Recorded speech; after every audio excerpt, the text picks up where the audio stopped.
Pero en fin, está en nuestros estudios Francis Allison, alcalde de Magdalena. Bienvenido, Francis. Nicolás, muy buenos días. Gracias por la invitación. Para empezar, porque quiero aprovechar que estás acá, Francis, porque tú eres una persona con experiencia política sobre la situación en la que estamos, pero comencemos por este tema del Congreso. Están planteando incorporar incapacidad mental como causal de vacancia de los alcaldes. Es que ya existe. Ahí hay un grave error de interpretación de la norma. Ya en el Perú, la Ley Orgánica de Municipalidades, Nicolás, dice expresamente que hay vacancia del alcalde cuando hay enfermedad.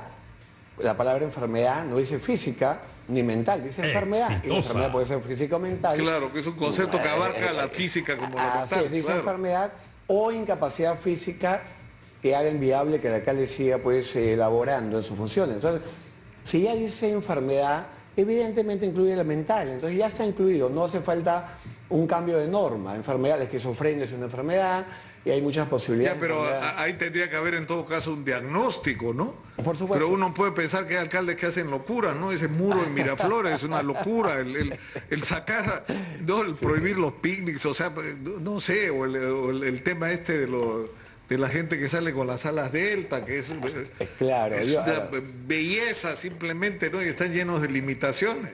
Yo puedo decir, está loco el alcalde de Miraflores por las cosas que está haciendo. En una prueba médica hay un antecedente. Cuando Raúl Cantela era alcalde, médico además, alcalde de San Isidro, él mismo pide su vacancia porque tiene una enfermedad que le afecta sus capacidades mentales. No era una enfermedad mental, sino una enfermedad física, pero que afectaba su memoria, en fin. El jurado en primera instancia lo vaca a pedido de él y luego lo repone porque no había presentado la documentación que acredite, digamos, fehacientemente que tenía ese mal. No, pero técnicamente, Raúl Cantela, perdón, se cayó el... Sí, técnicamente Raúl Cantela dijo, tengo una enfermedad que me afecta en mis capacidades, no psiquiátricas, ojo, ni psicológicas, pero sí en la memoria, en fin, que son necesarias para gobernar un distrito. Y se aceptó en primera instancia, repito, se le devolvió a la alcaldía por el jurado porque no había acreditado documentariamente la enfermedad. O sea, enfermedad incluye lo físico y lo mental. No es necesario. En conclusión, los señores del Congreso están perdiendo el tiempo con esto. O sea, están haciendo una ley que no necesitamos. No necesitamos, no la necesitamos. Ya está. La palabra Ahora, enfermedad. ¿por qué no pasa esto? O sea, ¿por qué el Congreso de la República, la noticia, es una ley que es una tontería? Porque en realidad no la necesitas porque ya hay una legislación al respecto. Bueno, el parlamentario no tiene que ser abogado y entiendo que la interpretación de quien no es abogado puede ser diferente, pero sí tiene la obligación de tener asesores y dentro de ellos debería tener un abogado que tenga una visión clara de lo que dice la norma. No es necesario cambiar la norma. Ya la enfermedad mental está incluida porque dice enfermedad. Listo. ¿Y qué nos hacemos con esto? Francis. Yo creo que la... Mira, ¿has escuchado la encuesta del Instituto de Estudios Peruanos? O sea, más de 90% de desaprobación del Congreso. Dina Boluarte, 15% de aprobación. No la quiere ni la izquierda ni la derecha. Y yo insisto, ella se muere, baila con la música de la derecha y ni por esa la quiere. Bueno, el Congreso ¿no? siempre... Y le preguntas a la gente... ¿tú piensas que se deben adelantar las elecciones? Sí, más del 80% piensa que se deben adelantar. ¿Piensas que se debe adelantar? No creo. Es decir, esa contradicción entre lo que nos gustaría que pase y lo que realistamente pensamos va a pasar. O sea, estamos como resignados a esto que estamos viviendo, que es horrible. Ahora, ¿cómo salimos de esto? Lo que pasa es que yo no creo en el adelanto de elecciones porque creo, primero, que necesitamos estabilidad política y segundo, que si elegimos mañana mismo vamos a tener más de lo mismo. O sea, el Congreso no va a cambiar si elegimos mañana mismo, ¿no? Creo, por ejemplo, que los peruanos también tenemos como electores una responsabilidad, Nicolás. No puede ser posible que hayan estudios como el que hizo Arellano Marketing que diga que nos demoramos más en elegir un artefacto electrodoméstico que en decidir por quién vamos a votar electoralmente hablando. Entonces, también el elector debe hacer un análisis más profundo, pero también es cierto que si bien los congresos del mundo no son reconocidos, ni queridos, ni aceptados, y nuestro tiene de las peores calificaciones, Porque ahora mismo, en Noticias de Hoy, hay otro parlamentario acusado de robarle los sueldos. O sea, en vez de querer tener al mejor equipo rodeándolo para hacer las mejores normas, están poniendo gente para robarle parte de su sueldo. Entonces, ese tipo de cosas, evidentemente, hay que sancionarlas. Imagínate un alcalde, ellos que tienen muy pocos trabajadores, cada parlamentario tiene en promedio 5, salvo que tenga alguna comisión. Imagínate entonces un alcalde que tiene 500 o 1000 trabajadores robándole a cada trabajador. Es una locura, ¿no? O sea, esto es la máxima expresión, hablemos claro, de la corrupción. No, pero además del desmoronamiento de los partidos políticos, porque esos señores congresistas que están ahí llegaron a donde están porque los puso un partido político. Y los partidos se lavan las manos, ¿no? Igual que pretenden que pase con los sucesos de diciembre y de enero la gente del gobierno. Claramente, o sea, hay una lavada de manos. ¿Y quién lo puso ahí? O sea, hay que juzgar no solo a los individuos que cometen estos actos inmorales, sino a quienes nos lo pusieron ahí. Lo que pasa, Nicolás, es que los partidos han desaparecido. Prácticamente todo se junta para mandar candidatos a las elecciones. Luego cierran el kiosco hasta la siguiente elección. No hay comités políticos, no hay decisiones políticas, no hablan, no toman posición sobre las cosas que pasan en el país, cuando justamente los políticos están llamados a tomar posición. Por ejemplo, está cambiando de presidente, ¿no? Lo de Castillo, por ejemplo, ¿qué partido se pronunció? ¿A favor o en contra? Pero que sería bueno que los partidos tomen posición. Es obligación tomarla además. No esconderse porque hay gente a favor y en contra de lo que está pasando, no. La política es decir lo que uno cree que es correcto, aunque pierda votos con eso. Es fijar posiciones, es fundamental en la política. Francis, tengo que ir a la pausa. Gracias. No te vayas, quédate ahí quieto, inmóvil, como se decía antes en el juego de niños.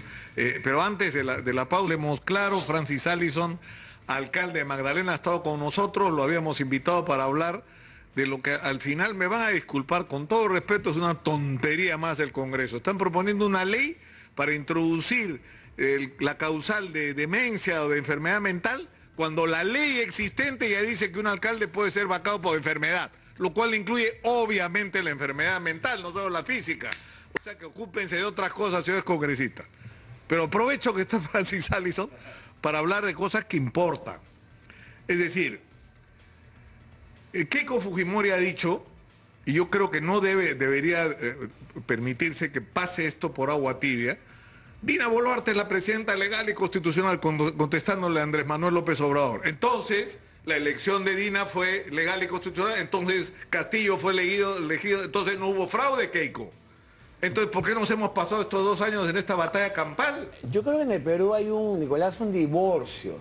Los de un lado del Perú no entendemos a los del otro lado y creemos los de un lado que lo que escuchamos en este sector donde vivimos es lo que piensa y cree y siente todo el Perú, y no es así. Pero claro, cuando gana Pedro Castillo, yo sí creo que ganó de manera justa y legal. En ciertos sectores de Lima no se entiende cómo puede haber ganado él si todo tu entorno no ha votado por él. Bueno, es que en el otro Perú, lamentablemente hay varios países dentro del Perú, que es algo que tenemos que resolver. Todos han votado al revés que nosotros en Lima. Entonces, eso es algo que tenemos que entender y aprender a respetar.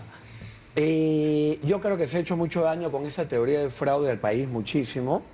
Nos dividió, nos enfrentó, perdimos tiempo. La ministra de Cultura misma ha expresado su opinión en una entrevista ayer sobre lo que ha pasado.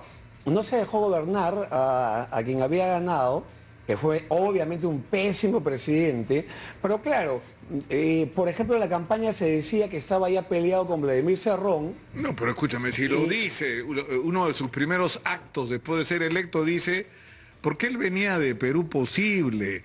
Lo que quería el profesor Castillo era ser presidente, no de Perú Libre, de Somos Perú, de Podemos, el partido que le diera lugar. Se pasó meses partido por partido viendo quién le daba sitio, hasta que consiguió a Cerrón, que lo habían sentenciado, no podía ser candidato, y Cerrón, que es mosca, dijo, con este señor que tiene liderazgo en el magisterio voy a meter 6 congresistas.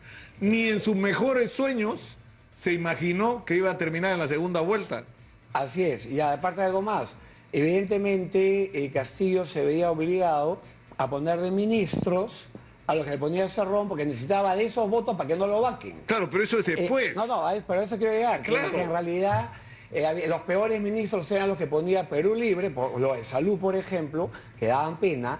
Se destruyó el sector salud por esos meses, poniendo a gente que era totalmente incapaz, y el gobierno fue totalmente incapaz. Pero ¿a qué quiero llegar? Que quizás si no le hubiéramos obligado a abrazarse a Cerrón... Claro, pero por eso, es decir, para mí han sido tiempos muy difíciles porque he nadado contra la corriente. Yo le decía, oigan, el profesor no es terruco, no es...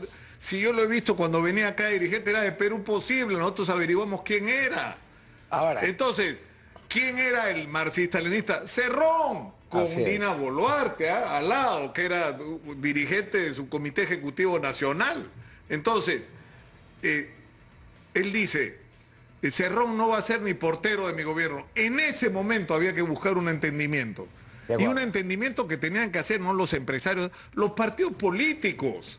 Y no fueron capaces de hacerlo. A eso quiero llegar. Entonces, ¿en qué terminó eso? Que cuando... ahora, una cosa que hay que decir, estoy poniendo el parche. ¿Hubieras impedido que el profesor meta la uña? No lo creo. Porque creo... Pero sí hubieras tenido un país distinto al que hemos tenido. ¿Por qué? Porque lo que te expresaban esas elecciones era un país partido en dos. Así es. Que necesitaba buscar términos. Entonces, cuando tú le dices al profesor, no solamente no te creo cuando me dices que no quieres a Cerrón, sino además te voy a vacar, lo obligas a voltear y a buscar los 48 votos o 38 votos que lo salven. Nunca sabremos si, porque él efectivamente dice que ni de portero iba a estar Cerrón. Pero claro, si él ve que necesitaba finalmente a Cerrón para que no lo saques, lo obligamos a abrazarlo. Nunca lo sabremos. Nunca sabremos qué hubiera pasado si hubiéramos permitido que gobierne en un entendimiento nacional, que es lo que yo también creía. O sea, la política siempre fue eso. A ver, yo fui ministro de Alan García, y Edu Simón fue premier, era la izquierda. Antero Flores era ministro, sentó conmigo, de PPC. Teníamos lo que siempre era normal en la política, gabinetes en los cuales habían representantes de todos los partidos. Y esa fue una oportunidad el 7 de diciembre, cuando se suicida políticamente con su intento loco ese de golpe de Estado Castillo, ahí se te abrió la oportunidad de que Dina Boluarte inaugure eso que debió ocurrir en el 202021, un gobierno de unidad nacional. Y Castillo demostró que nunca tuvo la capacidad de volver comunista a Perú, además, porque evidentemente ese acto de autogolpe ridículo que le ha costado la cárcel y la vacancia y todo, demuestra que nunca tuvo el equipo ni la capacidad para tomar Pero ¿sabes cuál es la conclusión más importante y el valor de esta conversación, Francis? Que si no partimos de reconocer que somos un país profundamente dividido, un país políticamente, socialmente, profundamente dividido, y necesitamos buscar términos de entendimiento, y Dina Boluarte tenía el 7 de diciembre la posibilidad de hacer un gobierno de encuentro. Y en vez de hacer un gobierno de encuentro se pasa al otro lado. Y eso ha sido un error. Eso ha sido un error también que lo estamos pagando ahora. Ese momento entendió que la diversidad es justamente la fortaleza del país. No debería ser lo que nos enfrenta, sino más bien entender que la diversidad de Perú es lo que hace un país maravilloso. La variedad, la diversidad. Entonces veo una vez más con problemas lo de Puno, un sector del país que siempre se siente excluido, que siempre se siente apartado.